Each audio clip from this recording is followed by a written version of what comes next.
Bienvenidos a la Laguna del Misterio.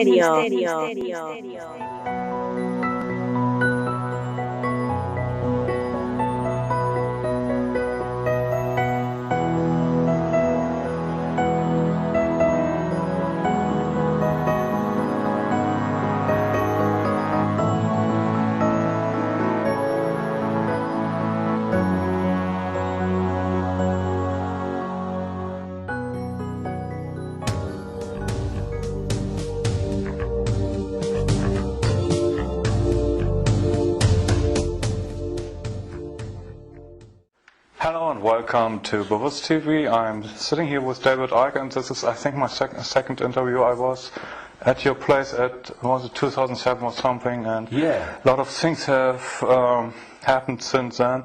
But we have to start from the beginning, so to say, for the audience who don't know you, David Icke. Most people know you, but not everyone. And we have to, for starters, we need to talk about what you are associated most with, that is the reptilian agenda, and that we are divine beings, but we are manipulated from beings that are not from here, or what, and that they are actually the royal family, the British royal family is involved with reptilian beings. How does it work? Crikey, how long you got? It's something that I've been researching is a hardly applicable word in some ways, because to research means to look for, and you do that, of course you do, but after some extraordinary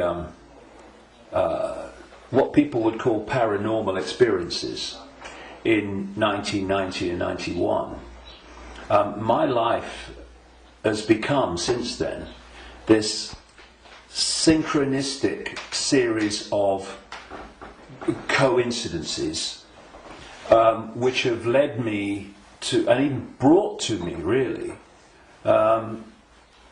people, personal experiences, documents, books, and all these different sources that have put information before me in a very coordinated way, like some hidden hand is passing information to you. And it's not just random information, it's information that very clearly, as it comes into my life, has a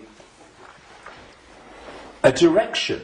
It has a series of steps. So in the early 1990s, the information that was coming into my life was about the fact that there was a cabal that was manipulating human society and world events towards the goal of a Orwellian global state, in which there would be a world government dictating to every country. Countries would be dismantled and become regions of great power structures. The European Union is a classic. And what we're seeing now with the European Union is the next stage of breaking countries up by destroying them financially, and then centrally dictating financially and in terms of government.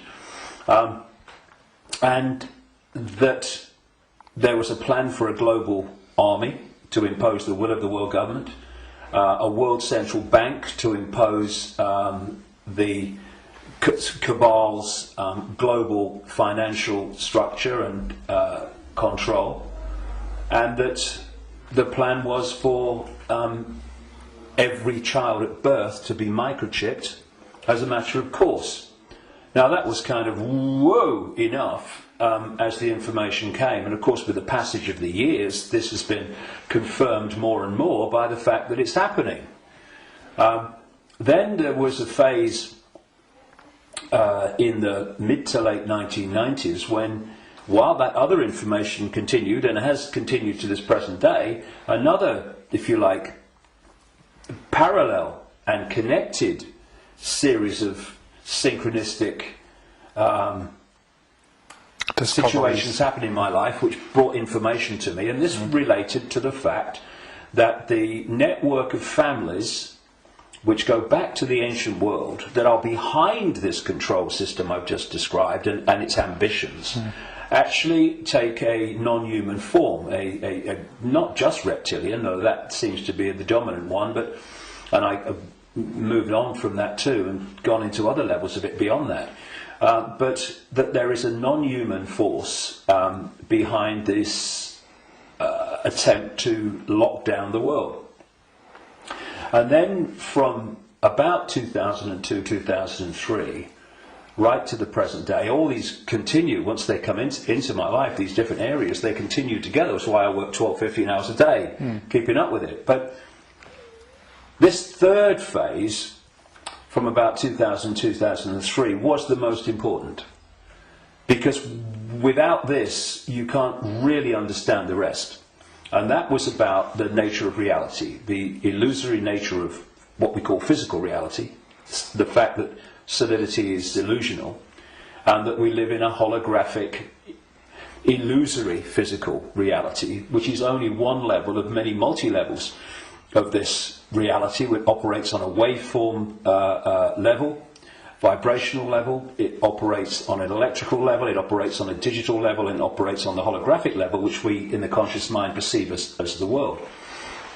And to appreciate that when I look through my eyes, another illusion funnily enough, which is why when people have near-death experiences, they leave the body and they're looking down on the body with the eyes, but they're still seeing.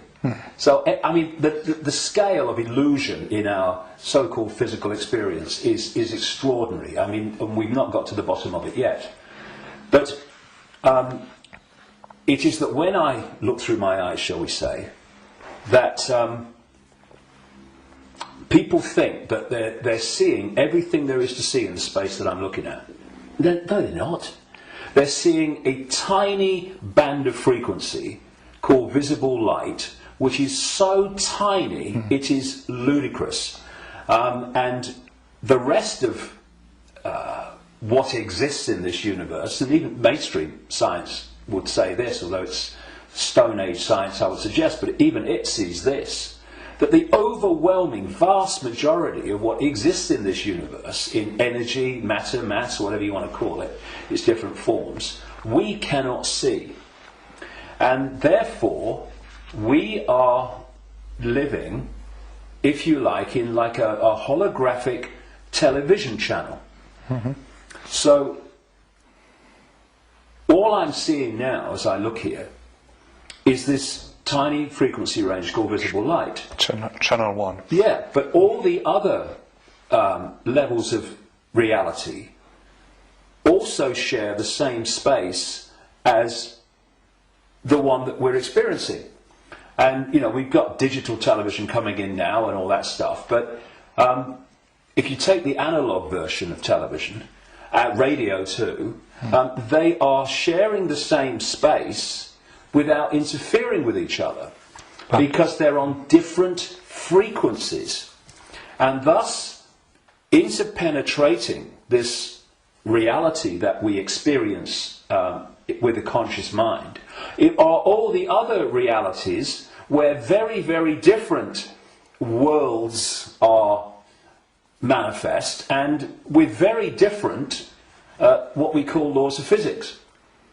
And so it's from these frequencies that are very, very close to this one that we use the term with radio and television where interference takes place. And if you have two radio stations that are well away from each other in the frequency band, then they don't interfere with each other. One's not aware of the other one.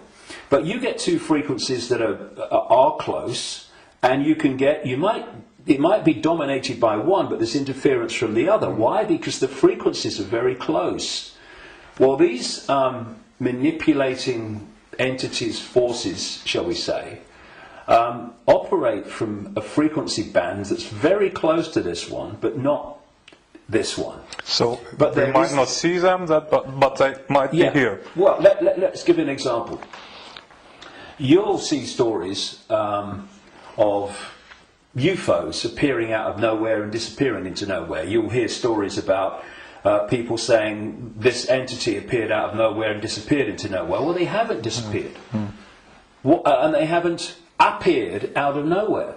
What they've done is they've entered the frequency band that we can decode, the visible light frequency band that I'm talking about, and when it enters that, we start decoding that information because it's now in our ability to do that. And as we start decoding it, bang, to the observer, it appears that it's just come out of nowhere.